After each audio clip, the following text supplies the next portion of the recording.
Hello everyone, I hope you are doing well. Today we will talk about how to fix or how to solve the problem of keep stopping on Suno. You will click on settings.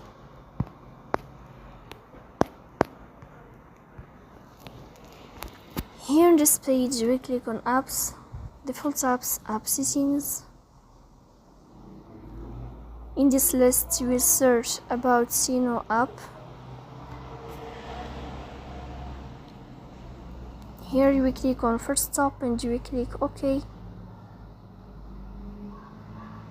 After that you will click on storage. Here you will click on clear cache.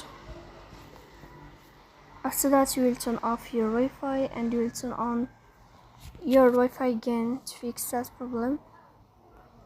So please don't forget to press bell icon and subscribe.